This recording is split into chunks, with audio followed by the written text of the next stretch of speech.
हरे कृष्णा सभी भक्तों को राधे राधे। तो आज मैं श्रीमद् भागवत महापुराण के 10वें स्कंद का जो कथा पढ़ रही हूँ उसका नाम है शिव जी का संकट मोचन। तो बहुत ही अच्छी कथा है, तो आप लोग ज़रूर पूरा सुनिएगा। तो पहले भगवत नाम ले लूँ। श्री कृष्ण गोविंद हरे मुरारे, हे नाथ नारायण वासुदेव। श्री कृष्ण गोविंद हरे मुरारे, हे नाथ नारायण वासुदेव।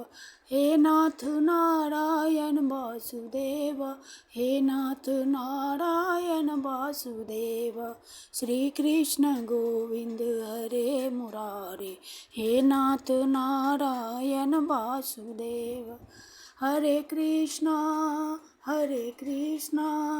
कृष्णा कृष्णा हरे हरे, हरे राम राम राम हरे हरे। हरे कृष्णा कृष्ण कृष्ण हरे हरे, हरे राम राम राम हरे हरे। बोलिए श्रीमद् भागवत भगवान की जय, सद्गुरुदेव भगवान की जय, सब साधु संतों की जय, भक्तों की जय। श्री गणेशाय नमः। बोलिए श्री हरि बोल। लक्ष्मी नारायण द्वारकाधीश वृंदावन बिहारी लाल की जय, गिरिराज धरन की जय। श्री भगवान वेदव्यास की जय, सुखदेव जी महाराज की जय। जय जय श्री राधे, जय जय श्री राधे, जय जय श्री राधे। ओम कृष्णाय वासुदेवाय हरे परमात्मने प्रणतक्लेशनाशाय गोविंदाय नमो नमः। हे कृष्ण करुणा सिंधु दीनबंधु जगतपते गोपेश गोपिका कांत राधा कांत नमस्तुते। शिव जी का संकट मोचन। राजा परीक्षित ने पूछा, भगवान शंकर ने समस्त भोगों का परित्याग कर रखा है, परंतु देखा यह जाता है कि जो देवता, असुर अथवा मनुष्य उनकी उपासना करते हैं वे प्रायः धनी और भोग संपन्न हो जाते हैं, और भगवान विष्णु लक्ष्मीपति हैं, परंतु उनकी उपासना करने वाले प्रायः धनी और भोग संपन्न नहीं होते। दोनों प्रभु त्याग और भोग की दृष्टि से एक दूसरे से विरुद्ध स्वभाव वाले हैं, परंतु उनके उपासकों को उनके स्वरूप के विपरीत फल मिलता है। मुझे इस विषय में बड़ा संदेह है कि त्यागी की उपासना से भोग और लक्ष्मीपति की उपासना से त्याग कैसे मिलता है। मैं आपसे यह जानना चाहता हूँ। परीक्षित सुखदेव जी से ये प्रश्न कर रहे हैं। श्री सुखदेव जी कहते हैं, परीक्षित, शिव जी सदा अपनी शक्ति से युक्त रहते हैं। वे सत्व आदि गुणों से युक्त तथा अहंकार के अधिष्ठाता हैं। अहंकार के 3 भेद हैं, वैकारिक, तेजस और तामस। त्रिविध अहंकार से 16 विकार हुए, 10 इंद्रियां, 5 महाभूत और 1 मन। अतः इन सब के अधिष्ठात्री देवताओं में से किसी एक की उपासना करने पर समस्त ऐश्वर्यों की प्राप्ति हो जाती है। परंतु परीक्षित, भगवान श्री हरि तो प्रकृति से परे स्वयं पुरुषोत्तम एवं प्राकृत गुण रहित हैं। वे सर्वज्ञ तथा सबके अंतःकरणों के साक्षी हैं।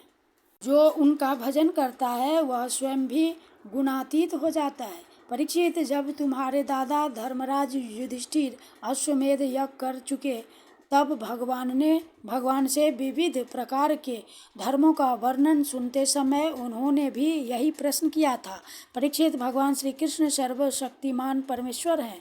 मनुष्यों के कल्याण के लिए ही उन्होंने यदुवंश में अवतार धारण किया था। राजा युधिष्ठिर का प्रश्न सुनकर और उनकी सुनने की इच्छा देखकर उन्होंने प्रसन्नतापूर्वक इस प्रकार उत्तर दिया था। तो भगवान श्री कृष्ण ने कहा, कृपा करके आप लोग ये बहुत ही ध्यान से सुनिएगा जो भगवान कृष्ण भगवान जो कह रहे हैं, तो सभी भक्तों को जो है सो आंखें खुल जाएगी। राजन, अब कृष्ण भगवान बोल रहे हैं, राजन, जिस पर मैं कृपा करता हूँ उसका सब धन धीरे धीरे छीन लेता हूँ। जब वह निर्धन हो जाता है तब उसके सगे संबंधी उसके दुखाकुल चित्त की परवाह न करके उसे छोड़ देते हैं। फिर वह धन के लिए उद्योग करने लगता है, तब मैं उसका वह प्रयत्न भी निष्फल कर देता हूँ।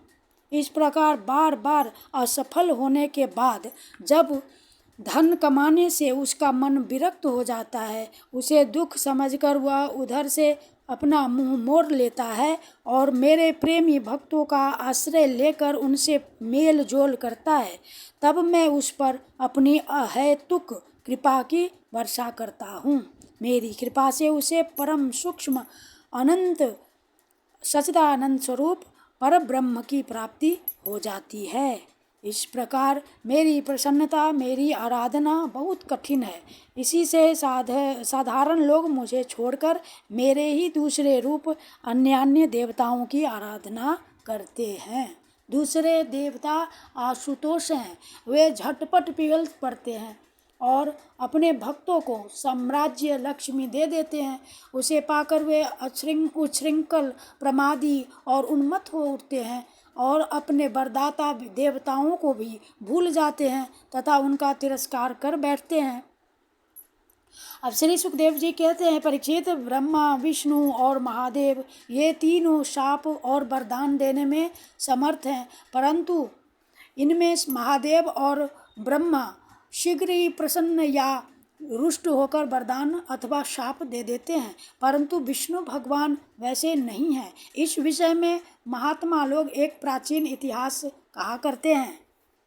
भगवान शंकर एक बार वृकासुर को वर देकर संकट में पड़ गए थे। परीक्षित, वृकासुर शकुनी का पुत्र था। उसकी बुद्धि बहुत बिगड़ी हुई थी। एक दिन कहीं जाते समय उसने देवर्षि नारद को देख लिया और उनसे पूछा कि तीनों देवताओं में झटपट प्रसन्न होने वाला कौन है। परीक्षित, देवर्षि नारद ने कहा, तुम भगवान शंकर की आराधना करो, इससे तुम्हारा मनोरथ बहुत जल्दी पूरा हो जाएगा। वे थोड़े ही गुणों से शीघ्र प्रसन्न और थोड़े ही अपराध से तुरंत क्रोध कर बैठते हैं। रावण और बानासुर ने केवल बंदी जनों के समान पंकज शंकर जी की कुछ स्तुतियाँ की थी, इसी से वे उन पर प्रसन्न हो गए और उन्हें अतुलनीय ऐश्वर्य दे दिया। बाद में रावण के कैलाश उठाने और बानासुर के नगर की रक्षा का भार लेने से वे उनके लिए संकट में भी पड़ गए थे। नारद जी का उपदेश पाकर वृकासुर केदार क्षेत्र में गया और अग्नि को भगवान शंकर का मुख मानकर अपने शरीर का मांस काट काट कर उसमें हवन करने लगा। इस प्रकार 6 दिन तक उपासना करने पर भी जब उसे भगवान शंकर के दर्शन न हुए तब उसे बड़ा दुख हुआ। 7वें दिन केदार तीर्थ में स्नान करके उसने अपने भीगे बाल वाले मस्तक को कुल्हाड़े से काटकर हवन करना चाहा। परीक्षित, जैसे जगत में कोई दुखवश आत्महत्या करने जाता है तो हम लोग करुणावश उसे बचा लेते हैं, वैसे ही परम दयालु भगवान शंकर ने वृकासुर के आत्मघात के पहले ही अग्निकुंड से अग्नि देव के समान प्रकट होकर अपने दोनों हाथों से उसके दोनों हाथ पकड़ लिए और गला काटने से रोक दिया। उनका स्पर्श होते ही वृकासुर के अंग ज्यों के त्यों पूर्ण हो गए। भगवान शंकर ने वृकासुर से कहा, प्यारे वृकासुर, बस करो, बहुत हो गया। मैं तुम्हें वर देना चाहता हूँ, तुम मुँह मांगा वर मांग लो। अरे भाई, मैं तो अपने शरणागत भक्तों पर केवल जल चढ़ाने से ही संतुष्ट हो जाया करता हूँ। भला तुम झूठ मूठ अपने शरीर को क्यों पीड़ा दे रहे हो। परीक्षित, अत्यंत पापी वृकासुर ने समस्त प्राणियों को भयभीत करने वाला यह वर मांगा कि मैं जिसके सिर पर हाथ रख दूं वही मर जाए। परीक्षित, उसकी यह बात याचना सुनकर भगवान रुद्र पहले तो कुछ अनमने से हो गए, फिर हंसकर कह दिया, अच्छा ऐसा ही हो। ऐसा वर देकर उन्होंने मानो सांप को अमृत पिला दिया। भगवान शंकर के इस प्रकार कह देने पर वृकासुर के मन में यह लालसा हो आई कि मैं पार्वती जी को ही हर लूँ। वह असुर शंकर जी के वर की परीक्षा के लिए उन्हीं के सिर पर हाथ रखने का उद्योग करने लगा। अब तो शंकर जी अपने दिए हुए वरदान से ही भयभीत हो गए। वह उनका पीछा करने लगा और वे उससे डरकर कांपते हुए भागने लगे। वे पृथ्वी, स्वर्ग और दिशाओं के अंत तक दौड़ते गए, परंतु फिर भी उसे पीछा करते देखकर उत्तर की ओर बढ़े। बड़े बड़े देवता इस संकट को टालने का कोई उपाय न देखकर चुप रह गए। अंत में वे प्राकृतिक अंधकार से परे परम प्रकाशमय वैकुंठ लोक में गए।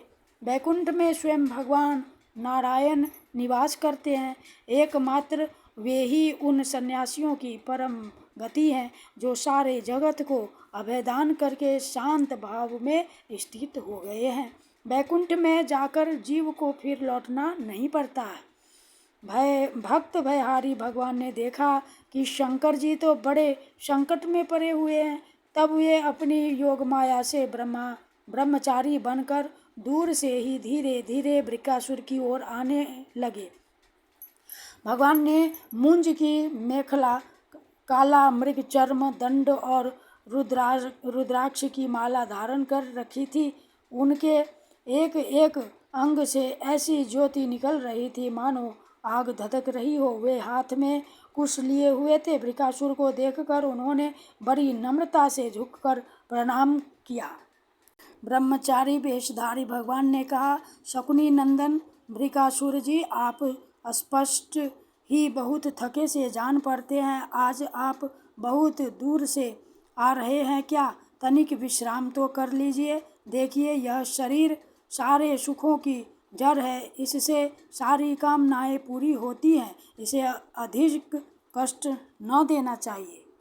आप तो सब प्रकार से समर्थ हैं। इस प्रकार आप क्या करना चाहते हैं? यदि मेरे सुनने योग्य कोई बात है तो बतलाइए, क्योंकि संसार में देखा जाता है कि लोग सहायकों के द्वारा बहुत से काम बना लिया करते हैं। श्री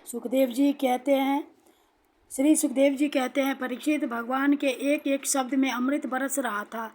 उनके इस प्रकार पूछने पर पहले तो उसने तनिक ठहर कर अपनी थकावट दूर की।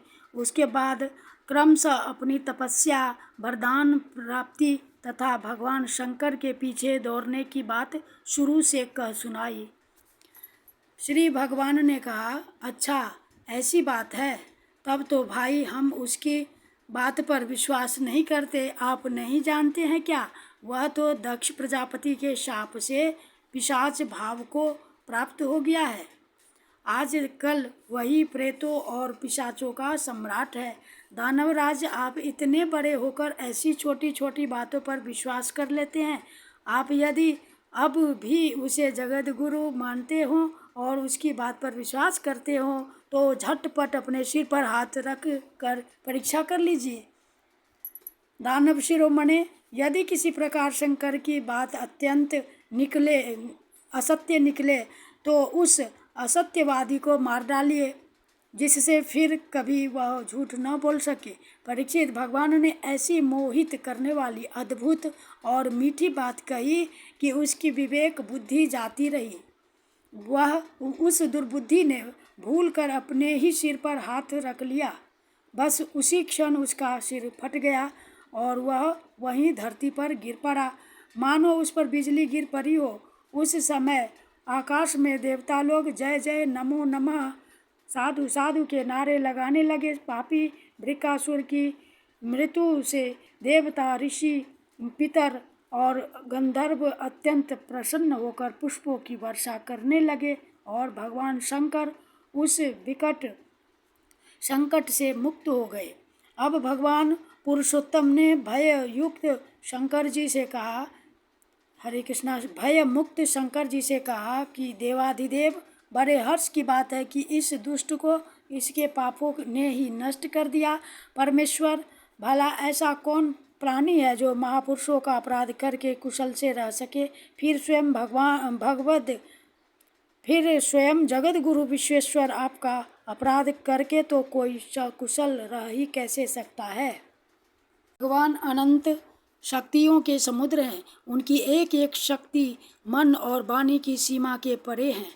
वे प्रकृति से अतीत स्वयं परमात्मा है। उनकी शंकर जी को संकट से छुड़ाने की यह लीला जो कोई कहता या सुनता है वह संसार के बंधनों और शत्रुओं के भय से मुक्त हो जाता है।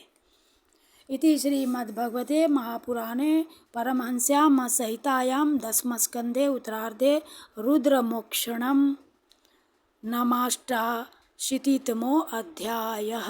श्रीकृष्ण अर्पणम कृष्ण अर्पणम कृष्ण अर्पणम। ओम नमो भगवते वासुदेवाय। श्री कृष्ण गोविंद हरे मुरारे हे नाथ नारायण वासुदेव। श्री कृष्ण गोविंद हरे मुरारे हे नाथ नारायण वासुदेव। हे नाथ नारायण वासुदेव। हे नाथ नारायण वासुदेव। राधे कृष्ण कृष्ण कृष्ण राधे राधे। राधे श्याम श्याम श्याम राधे राधे। राधे कृष्ण कृष्ण कृष्ण राधे राधे। राधे श्याम श्याम श्याम राधे राधे। राधे कृष्ण कृष्ण कृष्ण राधे राधे। राधे श्याम श्याम श्याम राधे राधे। राधे कृष्ण कृष्ण कृष्ण राधे राधे। राधे श्याम श्याम श्याम राधे राधे। बोलिए श्रीमद्भागवत भगवान की जय। सद्गुरुदेव की जय। जय श्री राधे। भगवान भोलेनाथ की जय। गिरिराज धरन की जय। श्री वृंदावन बिहारी लाल बैकुंठनाथ की जय। जय श्री राधे। जय जय श्री राधे श्याम। कृष्णाय वासुदेवाय हरे परमात्मने प्रणतक्लेशनाशाय गोविंदाय नमो नमः। हरे नमः हरे नमः हरे नमः।